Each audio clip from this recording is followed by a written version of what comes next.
नमस्कार सभी को। Welcome back to our another video.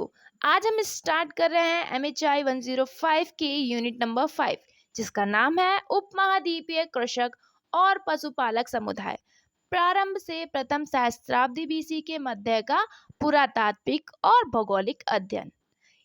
ये जो नोट्स है इसको मैंने समराइज करा है इग्नू की ही बुक से, तो आप इसको एक प्रेफर कर सकते हो अपने एग्ज़ाम के लिए। अगर आपको मेरे नोट्स की PDF वगैरह चाहिए तो please do let me know in the comment section. ठीक है, I will upload the PDF as well, right. तो चलिए स्टार्ट करते हैं हम प्रस्तावना से। हमने यूनिट 4 ऑलरेडी डिस्कस कर ली है, जिसमें हमने पढ़ा था कृषक और पशुपालक समुदाय के बारे में, हड़प्पा सभ्यता के बारे में। तो अब हम पढ़ने वाले हैं इसमें इसकी इंट्रोडक्शन से। ठीक है,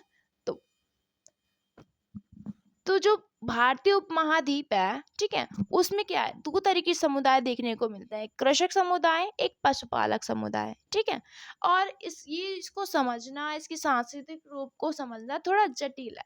अब इसका जो टाइम पीरियड है वो एक तरीके से जटिल माना जाता है, कठिन माना जाता है। इसलिए इसकी शुरुआत में जो स्पष्ट करना हमें ज़रूरी है कि इसकी कॉन्सेप्ट क्लियरिटी में हमारे लिए बहुत इम्पोर्टेंट रह जाती है। तो कुछ समाज जो था खेती पर अधिक निर्भर रहता था और कुछ पशुपालन पर। लेकिन ऐसा नहीं है कि वो पूरी तरह खेती ही करता हो या पूरी तरह पशुपालन ही करता हो। ऐसे समाजों का मिलना बहुत ही ज़्यादा दुर्लभ या कठिन था। ठीक है, रेयरली पाए जाते हो ऐसे समाज।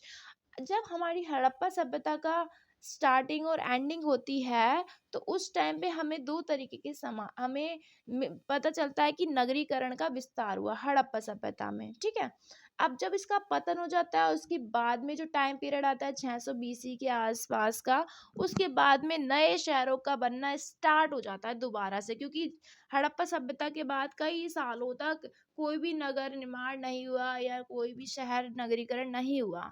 अब उसके बाद 600 BC के आसपास में उत्तर और मध्य भारत में शहरों का पुनः उदय होता है। यहाँ पर हमें ऐसे कोई साक्ष्य प्राप्त नहीं हुए हैं, पुरातात्विक साक्ष्य, जो कि ये बताएं कि समाज पूरी तरह या तो पशुपालक था या पूरी तरह कृषक था। ऐसा नहीं है, यानी कि दोनों दोनों पाए जा सकते हैं किसी भी समाज में। ठीक है, और इसमें ये भी मतलब नहीं है कि वहाँ पे जो घुमंतु पशुपालक ही नहीं थे, ऐसा भी नहीं है, घुमंतु पशुपालक भी हुआ करते थे।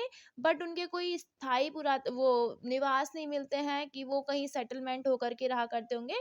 वो एक स्थान से दूसरे स्थान पर घूमते रहते होंगे। ठीक है, तो यहाँ की जो समाज की जो प्रकृति है वो मिश्रित अर्थव्यवस्था के रूप में देखी जा सकती है। वो खेती भी करते थे, पशुपालन भी करते थे, और समाज जो था वो जो खाद्य उत्पादन वगैरह होता था वो करते थे, और पशुओं को पालते थे, उस पर निर्भरता थी उनकी। ठीक है, तो मुख्य विशेषता ये कह सकते हैं कि समाज की जो पहचान थी वो स्वयं उत्पादन करते थे, कृषि करते थे, पशुपालन का पशुओं को पालते थे, तो दोनों का संयोजन था। तो हम कंक्लूजन के रूप में कह सकते हैं कि इस इकाई में हम उन समाजों का अध्ययन करेंगे जो ना तो पूरी तरह कृषक थे, ना पूरी तरह पशुपालक थे, बल्कि दोनों का मिश्रण थे, और जिनका जो अध्ययन हमें पुरातात्विक साक्ष्यों के आधार पर किया जाता है। यानी कि हमें कुछ साक्ष्य मिले हैं तो उसके अकॉर्डिंग हम इसकी स्टडी करेंगे। वहाँ पे बस्तियाँ वगैरह मिली हैं, ठीक है, और इस कालखंड में कई गांव हैं, बस्तियां मौजूद थी, तो इनके कुछ पुरातात्विक अवशेष कई क्षेत्रों में पाए गए हैं, तो उसके बारे में हम डिस्कस करेंगे।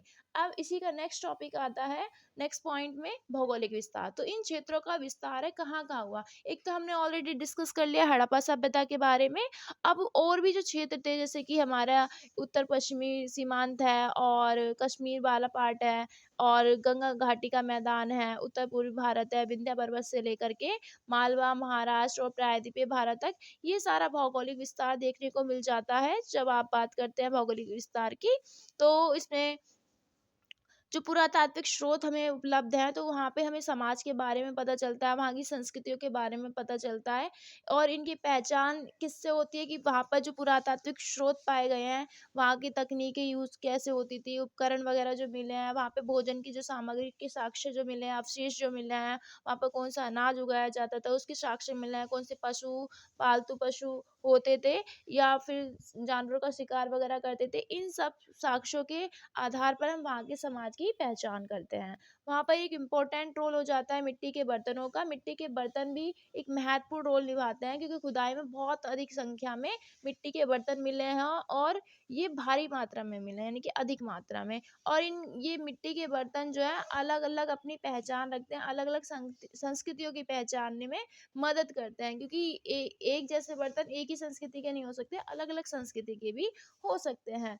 और प्राचीन समाज की जो जानकारी है वो पुरातात्विक अवशेषों से, विशेष करके जो मिट्टी के बर्तन मिले हैं उसके माध्यम से ही हमें उस समाज की जानकारी मिलती है, जो अलग अलग संस्कृतियों को पहचानने में हमारी मदद करते हैं।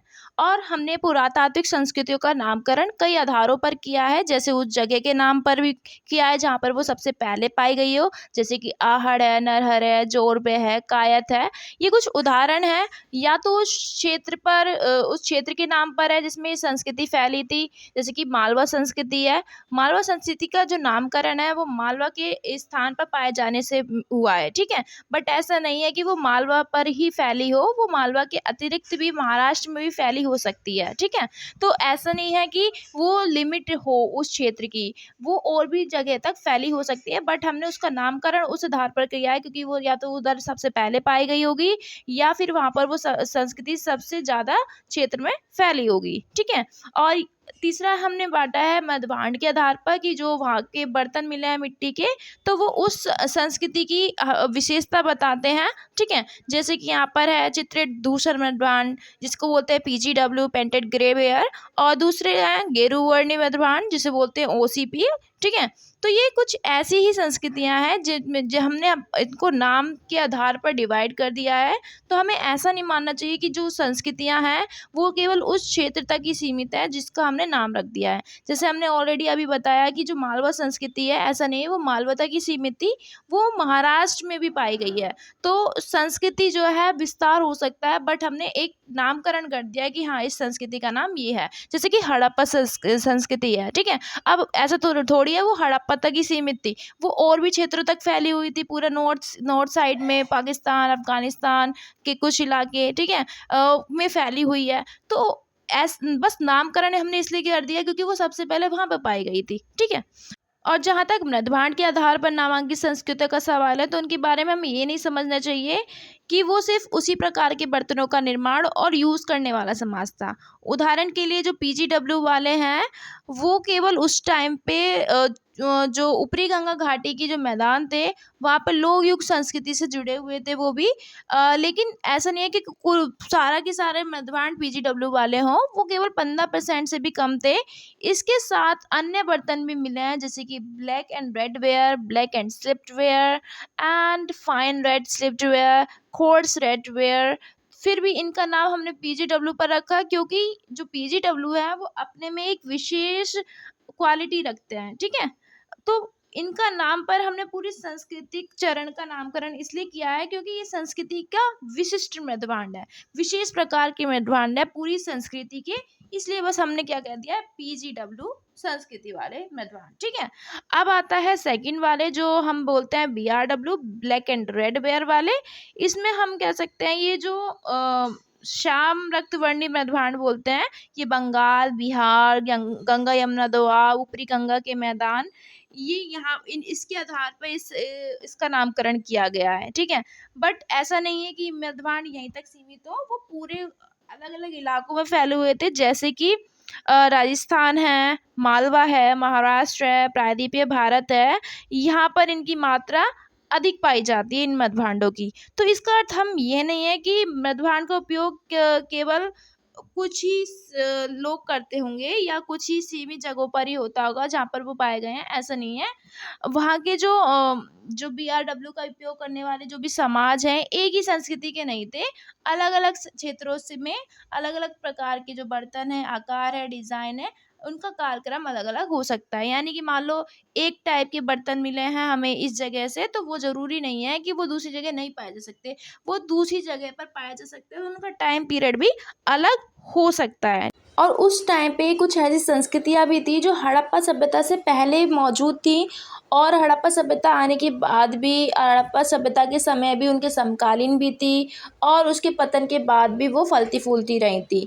तो उसके बाद में 1000 बीसी के आसपास में लोह का ज्ञान हुआ, लोहे से अन्य औजार बनना स्टार्ट हो गया, और ये चलन में आई। कई क्षेत्रों में कृषक संस्कृतियाँ का प्रचलन बढ़ा। ठीक है। अब इसमें तीसरा पहलू आता है तकनीकी से संबंधित। तो जो कृषक और पशुपालक समुदाय था वो अपना निर्वाह तकनीकी के बेस पर किया करता था। तो एक तरफ तो ऐसा समुदाय था जो नवपाषाण और ताम्रपाषाण संस्कृति के रूप में उनका वर्णन मिलता है। वो गैर हड़प्पाई भारत के समूह जो थे वो ग्रामीण संस्कृतियों का वर्णन किया गया है यहाँ पर, यानी कि वो तांबे का और पाषाण जो पत्थरों का यूज करते थे दोनों का। और दूसरी तरफ ऐसा समुदाय था, ऐसे कृषकों का समुदाय था जो लोहे को पिघला करके उनका यूज किया करते थे। ठीक है। उस लोहे तकनीकों का यूज करके अपने में परिवर्तन ला सकते थे। ठीक है। तो यहाँ पर क्वेश्चन ये उठता है कि अगर नई तकनीक आ जाती है तो क्या समाज में परिवर्तन आता है, या वो परिवर्तन अर्थव्यवस्था में लाता है या नहीं लाता है। अब फोर्थ लास्ट पॉइंट है कि उस टाइम पे कालखंड कैसा, जो साम्राज्य था या नहीं था, राज्य प्रणाली थी या नहीं थी। तो ओवरऑल देखने को मिलता है वहाँ पे कोई राज्य प्रणाली नहीं थी, और वहाँ पर लघु स्तरीय, गैर स्तरीय स्थल भी नजर आते हैं। और दूसरी दूसरी तरफ अगर हम देखें तो वहाँ पे मुखिया तंत्र मौजूद था। थोड़ा सा प्रशासनिक चीजों में मुखिया तंत्र ही था, जो कि समुदाय का नेतृत्व करे, प्रशासन देखे। और एंड में हम पढ़ेंगे वैदिक साहित्य के बारे में, उसकी महत्व के बारे में, और वो महत्वपूर्ण स्रोत है कैसे, क्या क्या प्रश्न है उसके बारे में हम डिस्कस करेंगे। तो ये जो प्रस्तावना है ओवरऑल, हम इस पूरे यूनिट में, इस प्रस्तावना में जो भी टॉपिक हमने डिस्कस करे हैं उन चीज़ों को पढ़ने वाले हैं। तो चलिए अब स्टार्ट करते हैं 5.2 से। अब हम पढ़ेंगे नेक्स्ट टॉपिक, नवपाषाण और ताम्रपाषाण समुदाय, हड़प्पा सभ्यता के उदय तक। जो मेहरगढ़ था, जो कि बलूचिस्तान में है, वहाँ पर गेहूँ जौ की खेती होती थी, पशुपालन होता था, भेड़ बकरी पाली जाती थी। भारत के प्रथम खाद्य उत्पादक समाज का ये उदाहरण है। ठीक है। हम ये ऑलरेडी पढ़ के आ चुके हैं। अब इस यूनिट में हम पढ़ेंगे बलूचिस्तान, सिंध, हाकरा और गुजरात क्षेत्र के अलावा भारत के जो अन्य हिस्सों में खेती पशुपालक जो समुदाय रहते थे उनके बारे में हम जानकारी इकट्ठा करेंगे। ठीक है। इस टॉपिक है विंध्य से लेकर के लद्दाख तक के आरंभिक कृषक पशुपालक समुदाय। यहाँ पर कृषक पशुपालक समुदाय भी थोड़ा सा हैगा, यहाँ पे कैट कर दी है हेडिंग इसकी। तो इसमें प्रमुख क्षेत्र रहे हैं विंध्य पर्वत श्रृंखला, जो कि उत्तर प्रदेश, दक्षिण उत्तर प्रदेश, और जो मध्य प्रदेश में कुछ प्रमुख स्थल हैं वो। और जो प्रमुख स्थल में कोल्डिवा आ जाता है, कुंडा या फिर कुंजुन बोल लो। यहाँ पे इस संस्कृति की विशेषताएं क्या है, यहाँ पर औजार वगैरह के साक्ष्य मिलते हैं, जो कि सूक्ष्म औजार हैं, पत्थरों से बने हुए औजार हैं, और कुछ पॉलिशदार किए हुए औजार भी हैं, मतलब पत्थर की पॉल एकदम चिकने वाले होते हैं जो, उस टाइप की। कुछ हमें हाथ से बनी मिट्टी के बर्तन भी मिलते हैं, मधभांड बोल लो। आवास हाउसेस वगैरह मिट्टी के लेप होता था, और बांस की जो लकड़ी होती है उसको फिर उसके ऊपर मिट्टी का लेप लगाया जाता था। इस टाइप से जो है घर बनाए जाते थे। और यहाँ पर जो मिट्टी के बर्तन मिले हैं उसमें धान का भूसे के कुछ प्रमाण मिले हैं। तो उससे हमें पता चलता है ये समाज जो था धान उत्पादक समाज था। ठीक है। लोग यहाँ पर धान की खेती करते थे। यहाँ पे कई सारे स्थल दिखाए गए हैं जहाँ पर धान की खेती के साक्ष्य मिलते हैं। जैसे कि पहला है कोल्डिवा। कोल्डिवा को सबसे पुरानी धान उत्पादक संस्कृति का एक हिस्सा माना जाता है, एक जगह है। और यहाँ पे 9 रेडियो कार्बन तिथियां मिली हैं, जो कि केवल 3 यहाँ पर जो तिथियां हैं वो 7वीं से 6ठी सहस्त्राब्दी बीसी की मानी जाती हैं। एक जगह है कुंजुन।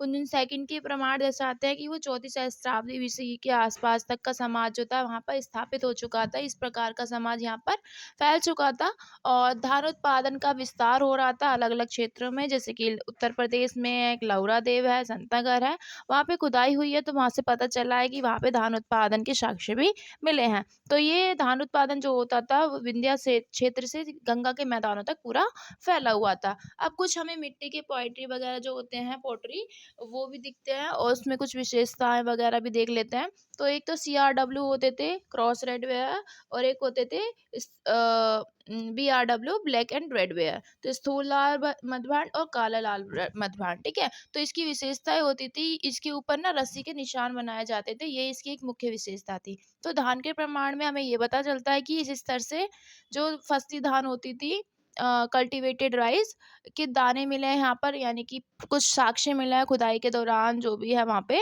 तो इसकी जो एग्जैक्ट टाइम पीरियड तो नहीं है, बट अनुमान तिथि कह सकते हैं कि 6ठी से 5वीं सहस्त्राब्दी BC के आसपास में इसका टाइम पीरियड माना जाता है, जो फसली धान के साक्ष्य मिले हैं। इसका कंक्लूजन निकल के आता है कि भारत में धान की खेती का प्रचार तो हो रहा था, मतलब कि बहुत ही ज़्यादा प्राचीन है धान की खेती, और ये संस्कृति धीरे-धीरे विंध्य से गंगा के मैदानों तक फैलने स्टार्ट हो गई थी, और मृदबान और धान के अवशेष भी यहाँ पर एक इम्पोर्टेंट रोल निभाते हैं, यहाँ पे इसके साक्ष्य मिले हैं। और धीरे-धीरे समाज में परिवर्तन की शुरुआत हो रही थी। मानव समाज में शिकार और खाद्य संग्रहण से कृषि और पशुपालन की ओर बदलाव शुरू हो गया था। और यहाँ पर क्या हो रहा था, सभी क्षेत्र में ये ऐसा नहीं है कि सभी क्षेत्र में एक साथ ही परिवर्तन आ रहे हो। सब जगह अलग-अलग परिवर्तन देखने को मिलते हैं, कहीं पहले हुआ, कहीं बाद में हुआ, इस टाइप से। और लद्दाख का एक साक्ष्य मिला है, वहाँ पे नवपाषाणकालीन स्थल मिला है जो कि 6ठी शताब्दी के आसपास का है।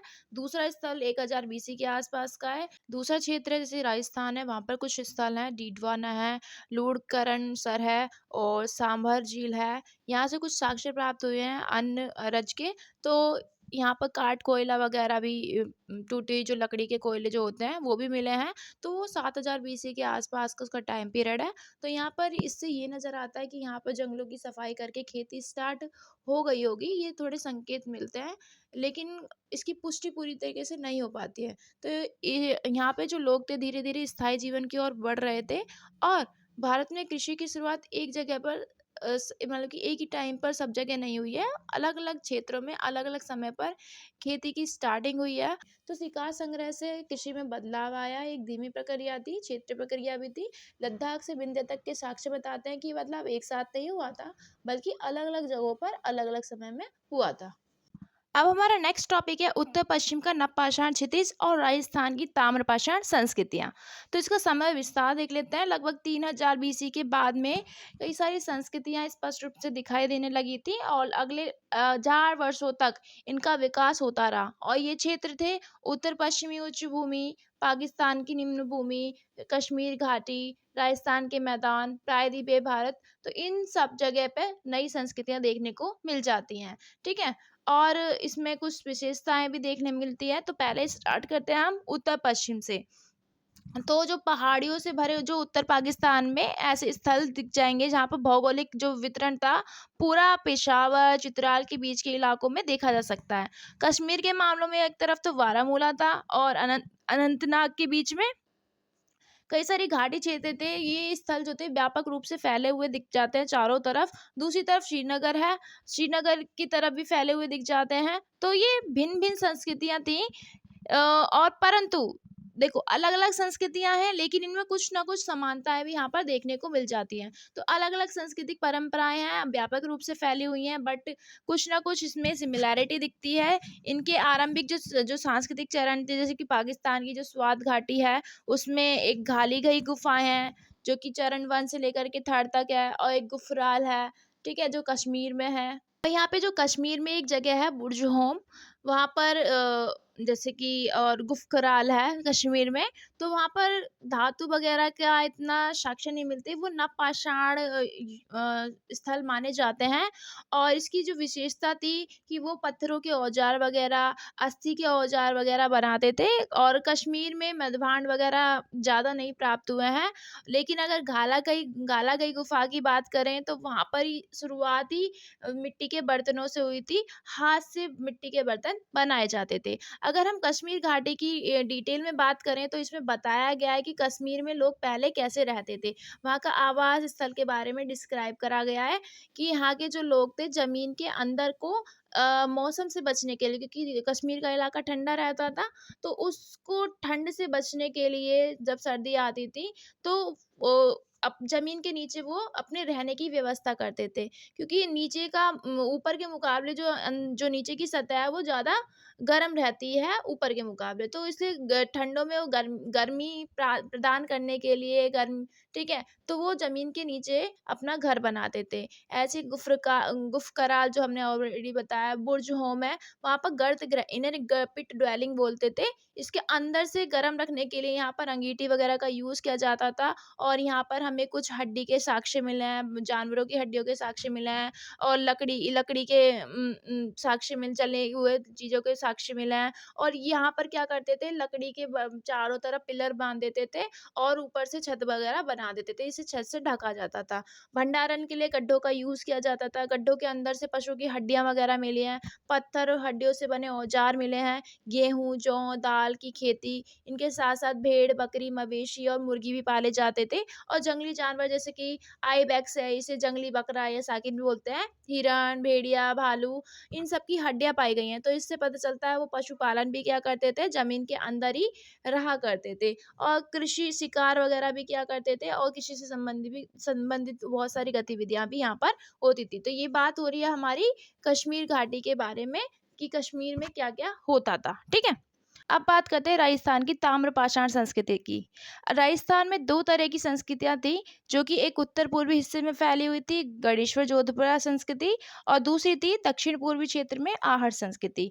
और जो उत्तर पूर्वी क्षेत्र की संस्कृति थी, उसके मुख्य क्षेत्र था सीकर, अन्य क्षेत्र थे जयपुर और झुंझुन। और दक्षिण पूर्व क्षेत्र की आहट संस्कृति की बात करें तो वहाँ के प्रमुख क्षेत्र थे उदयपुर, चित्तौड़गढ़ और भीलवाड़ा। ठीक है, और ये दोनों ही संस्कृतियां तांबे का प्रयोग को जानती थी, क्योंकि ये क्षेत्र ऐसे जगह पर फैले हुए थे जहाँ पर तांबा अयस्क बहुत ही अधिक मात्रा में थे। ठीक है, तो इसलिए तांबे का यूज ये करते थे, इसलिए कोई शौक वाली बात नहीं कि ये लोग तांबे का यूज जानते थे। अब गणेश्वर जोधपुरा जो क्षेत्र है, खास करके यहाँ पर बालेश्वर है और खेतड़ी है, वहाँ पर तांबे के बहुत अधिक भंडार हैं। ये इलाका उससे जुड़ा हुआ है। तो जहाँ पुरातन जो ताम्रपाषाण अगर खनन की बात की जाए, वहाँ पर हमें बहुत सारे अगर खोजें हुई हैं, जो साक्ष्य मिले हैं, वहाँ पे तांबे की साक्ष्य देखने को मिल जाते हैं। तो जो गणेश्वर संस्कृति थी, वहाँ पर हम कालक्रम देखते हैं, तो काल वन जो आता है, वहाँ पर लोग पहले सूक्ष्म पाषाण चीजों का यूज करते थे, शिकारी संग्राहक हुआ करते थे। और फिर काल टू आते आते क्या हुआ, ये लोग झोपड़ियों में रहना स्टार्ट कर देते हैं, मिट्टी के बर्तन बनाने स्टार्ट कर देते हैं।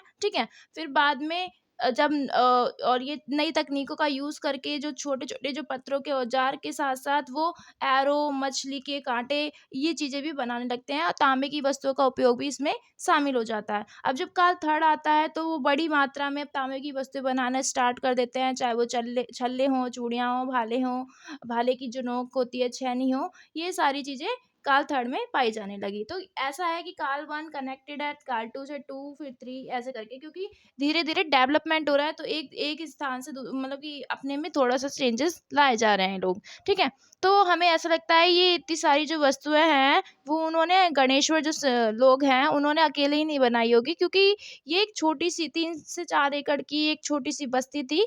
तो आहट संस्कृति की अगर बात करें, तो वो उदयपुर के करीब 5 एकड़ के आसपास के स्थल में फैली हुई थी। अगर आहार संस्कृति के पहले चरण की बात करें, तो यहाँ पे हमें कुछ साक्ष्य मिलते हैं। यहाँ के लोग मिट्टी को लेप करके घर बनाते थे, और मिट्टी से लेप करके, और ये अर्धगोलाकार घर बनाते थे, और फर्श पर भी मिट्टी का लेप चढ़ाया जाता था, और भंडारण के लिए मिट्टी से पुते हुए 2 गड्ढे भी होते थे। अब इसके कालक्रम की बात करते हैं, तो राजस्थान की जो ताम्रपाषाण संस्कृति है और उत्तर पश्चिम की जो नवपाषाण संस्कृति है, उसमें एक दिलचस्प बात यह है कि जो यहाँ पे साक्ष्य पाए गए हैं, उसके अनुसार यहाँ पे हड़प्पा सभ्यता के उदय से पहले ही ये संस्कृतियाँ विकसित थी। जैसे कि कश्मीर का जो नवपाषाण का एक इलाका है बुर्जहोम, उसका काल वन में आरंभिक पीरियड में वहाँ पर एक रेडियो कार्बन तिथि के अनुसार उसका जो टाइम पीरियड है 2800 BC के आसपास है। अगर आहट संस्कृति की बात की जाए, तो वहाँ पर जो स्थल है बालाथल और उदयपुर, जो कि राजस्थान में ही है, और इसका उदय भी लगभग लगभग 2800 BC के तक ही हुआ है। जब तक ये खोजी नहीं हुई थी, तब तक जो कुछ विद्वान थे, वो ये मानते थे हड़प्पा सभ्यता ही सर्वोच्च है, शहरीकृत है और साक्षर संस्कृति वाली है, और इसने ही अनेक क्षेत्रीय संस्कृतियों को बनाया है, जन्म दिया है। और ये जो हड़प्पा सभ्यता है, वो उत्तर पूर्व दक्षिण पूर्व के इलाकों से आदान प्रदान करते थे, इनके घनिष्ठ संबंध थे। और कुछ मानते हैं कि कुछ संस्कृतियाँ थी जो हड़प्पा सभ्यता की समकालीन थी, वो उसी के उसमें मिला देते हैं। बट अब जब स्पष्ट हो रहा है धीरे धीरे कि ये जो समकालीन संस्कृतियाँ कहते हैं हम हड़प्पा सभ्यता के, वो क्या थी, अपने आप में ही बहुत पुरानी थी, वो हड़प्पा सभ्यता से पहले की ही मौजूद थी। यहाँ पर एग्जाम्पल दे रखा है कि बुर्ज होम से चाक पर बने लाल रंग का बर्तन प्राप्त होते हैं, जो कि कार्नेलियन गोमेज के जो पत्थर होते हैं उसके 950 मन के मौजूद हैं, जो कि सिंधु क्षेत्र के मैदानों में कहीं मौजूद था। ठीक है, तो ऐसे मैदान पर हमें श्रृंगदेव की चित्रित भी मिलते हैं, जैसे कि हड़प्पा सभ्यता में मातृ देवी की चित्र देवी की मूर्ति मिलती है, ऐसे यहाँ पे श्रृंगदेव की मूर्ति मिलती है। ठीक है, चित्र मिलते हैं। तो यहाँ पर जो आरंभिक हड़प्पा सभ्यता स्टार्ट हुई थी और ये जो पुरानी संस्कृतियाँ थी, इनके साथ लेन देन था, यहाँ पर आदान प्रदान होता था, कुछ ना कुछ इनके संबंध रहे थे। और गणेश्वर में कुछ चाक पर बने मिट्टी के बर्तन मिले हैं, जो कि आरंभिक हड़प्पा सभ्यता और हड़प्पा पूर्व के वाले जो मृदवांड है उनसे मेल रखते हैं, यानी कि समान है एक तरीके से। और जो हमारा राजस्थान का इलाका है, वहाँ पर तांबे वगैरह बहुत अधिक मात्रा में थे। कालीबंगा में भी तांबे की बहुत सारी वस्तुएं मिली हैं। तो राजस्थान में जो कृषक संस्कृति थी, जो तांबे वगैरह की वस्तुएं बनाते थे, तो वो माना जाता है कि राजस्थान इसके पहले आपूर्ति करता रहे होंगे, बाद में हड़प्पा सभ्यता वालों ने यूज़ करा होगा, बाद में आदान प्रदान हुआ होगा, इस टाइप से वो फैला होगा। तो हड़प्पाई शहरों के विकास से पहले भी उत्तर पश्चिम और राजस्थान की जो नवपाषाण और ताम्रपाषाण संस्कृतियां हैं, वो पहले से ही हड़प्पा सभ्यता से मौजूद थी। और इसमें ये इन संस्कृतियों को इसके समकालीन न मानकर कह सकते हैं, ये पहले से ही मौजूद थी और ये इनके बीच में आदान प्रदान चलता रहता था। अब नेक्स्ट टॉपिक है दक्षिणी नवपाषाण भस्म टीला परंपरा। जैसे कि उत्तर पश्चिम में एक नवपाषाण स्थल था, ऐसी दक्षिण भारत की साइड जाएंगे तो वहां पे भी एक नवपाषाण स्थल था, जिसे भस्म टीले के नाम से जाना जाता था। और अगर इसे ज्योग्राफी वाइज देखा जाए तो यहाँ की जो बस्तियाँ थी काफ़ी बड़ी संख्या में दक्षिणी दक्कन पठार में स्थित थी। अब देख लेते हैं कि भस्म टीले का निर्माण कैसे हुआ। तो यहाँ के जो लोग थे बड़े झुंड में मवेशी वगैरह पालते थे, पशु पालते थे, तो वहाँ पर गोबर जमा हो जाता था। तो गोबर जब सूख जाता था तो वो उसे जला देते थे, तो उसी को जलाने से वहाँ पर भस्म टीला बन जाता था, एक ऊंचा सा पहाड़ बन जाता था राख का। तो इसी वजह से यहाँ पे पता चलता है कि लोग पशु वगैरह को पालते थे, पशुपालन होता था। और यहाँ पर कुछ हड्डियाँ भी मिली हैं मवेशियों की, कुबड़दार मवेशी वगैरह के वो खिलौने वगैरह होते हैं ना, जो मिट्टी के खिलौने होते हैं, वो भी मिले हैं। तो इससे पता चलता है ये पशुपालक भी रहा करते होंगे। और उसके साथ साथ अभी फिलहाल की खोजें हुई हैं, तो यहाँ पे यही पता चलता है कि यहाँ पे कृषि का भी उत्पादन होता था, कई सारे पौधों के अवशेष यहाँ पे मिले हैं। एग्जाम्पल के लिए यहाँ पर पश्चिम में एक हल्लूर बेलोरी जिले में संगनकल्लू और टेक्काला कोटा एक कडप्पा जिले के स्थलों के से हमें ज्वार और बाजरे के कुछ साक्ष्य मिलते हैं, और उष्ण कटिबंधीय दालों के चिन्ह भी मिलते हैं। तो मतलब कि ओवरऑल कह सकते हैं यहाँ पे कृषि के भी प्रमाण देखने को मिल जाते हैं। और यहाँ की जो फसलें थी ना, वो अन्य उपमहाद्वीप में जो भी फसलें होती थी उनसे थोड़ी क्वालिटी में अलग थी। दक्षिण भारत में जहाँ पर कम वर्षा वाले इलाके थे ना, उन वो ये वाली फसलें यहाँ के लिए बहुत ही ज़्यादा उपयुक्त होती थी। और यहाँ पर जैसे कि दाल में मूंग और चना, ये दोनों पाई गई हैं। और कुछ अनाज ऐसे भी मिले हैं जो यहाँ की स्थानीय प्रजातियाँ नहीं लगती हैं, जैसे ऐमर गेहूँ, स्वतंत्र रूप से जो थ्रेशिंग होती है गेहूँ और जौ की कई सारी किस्में हैं, उन्हें स्थानीय प्रजातियाँ नहीं मानते हैं लोग यहाँ पे। और संगनकल्लू और हल्लूर जिले में चावल के भी कुछ साक्ष्य मिलते हैं। तो पहले माना जाता था कि ये लोग छोटे पैमाने पर ही इनको ग्रहण करते थे, बाद में इनका महत्व बढ़ा और इनका बड़े पैमाने पर यूज़ होना स्टार्ट हो गया। और इनकी प्राचीनतम तिथियों की जानकारी हमें जो भस्म टीले वाले जो स्थल थे ना, वहाँ से प्राप्त हुई है, जहाँ पर पशुपालन होता था, वहाँ पर प्राप्त हुई है। तो कई सारे उत्खनित स्थल हैं, जैसे कि कैडेकल है, गुलबर्ग है, कर्नाटका है, उटनूर में जिला महबूबनगर है, आंध्र प्रदेश है, पालवोय में जिला अनंतपुर है, आंध्र प्रदेश है। तो इनकी तिथियां हैं लगभग लगभग 2900 से लेकर के 2400 BC के बीच में फैली हुई हैं। तो ये था हमारा पूरा दक्षिण भारत में जो भी भस्म टीला परंपरा है उसके बारे में बताया गया है। तो हमारा आज का टॉपिक कवर होता है। अब इसका पार्ट 2 नेक्स्ट वीडियो में पढ़ेंगे, हड़प्पा सभ्यता की समकालीन संस्कृतियों के बारे में। तब तक के लिए नमस्कार।